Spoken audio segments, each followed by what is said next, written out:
ഞാൻ നേരത്തെ പറഞ്ഞ വാർത്തയിലേക്കാണ്. തമിഴ്നാട് വാൽപ്പാറയിൽ വയോധികയെ കാട്ടാൻ ആക്രമിച്ചു. ഗുരുതരമായി പരിക്കേറ്റ വയോധികയെ ആശുപത്രിയിൽ പ്രവേശിപ്പിച്ചിട്ടുണ്ട്. സൂരജ് സജി വിവരങ്ങളുമായി ചേരുന്നു. സൂരജ്, വിശദാംശങ്ങൾ. Good morning.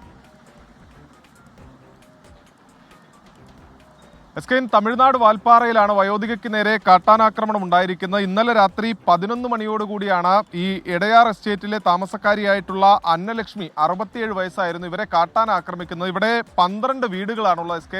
ഇത് ഈ തോട്ടം തൊഴിലാളികളുടെ ഒരു ലയമാണ്. ഈ 12 വീട്ടിൽ ഈ അന്നലക്ഷ്മിയുടെ വീടിനോട് ചേർന്ന് ഒരു റേഷൻ കടയുണ്ട്. ഈ റേഷൻ കട തകർത്ത കാട്ടാന ആ റേഷൻ കടയ്ക്ക് പുറകിലെ ഇവരുടെ വീടും തകർത്ത് വീടിനകത്തേക്ക് കയറുകയായിരുന്നു. ഈ വലിയ രീതിയിലുള്ള ശബ്ദം കേട്ട് നാട്ടുകാർ ഓടിയെത്തുമ്പോൾ ഈ അന്നലക്ഷ്മിയെ കാട്ടാന ഓടിക്കുന്നതാണ് കാണുന്നത്. അന്നലക്ഷ്മിയുടെ ഇടുപ്പെല്ലിനും അതുപോലെ തന്നെ കാലിൻ്റെ എല്ലിനും പൊട്ടലേറ്റിട്ടുണ്ട് എന്നുള്ളതാണ് പറയുന്നത്. പിന്നീട് നാട്ടുകാർ തന്നെ ഇവരെ ആശുപത്രിയിലേക്ക് മാറ്റുകയും ചെയ്തിട്ടുണ്ട്. ഏതാനും ദിവസങ്ങൾക്ക് മുൻപും ഈ മേഖലയിൽ കാട്ടാനാക്രമണം ഉണ്ടായിരുന്നു. പ്രത്യേകിച്ച് കേരള തമിഴ്നാട് അതിർത്തിയാണ് ഈ വാൽപ്പാറ എന്ന് പറയുന്ന മേഖല.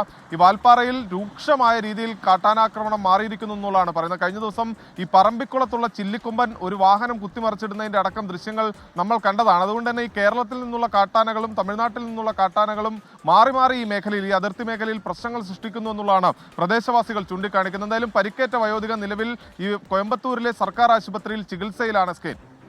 ഓക്കെ, സൂരജ് സജിയാണ് വിവരങ്ങൾ നൽകിയത്.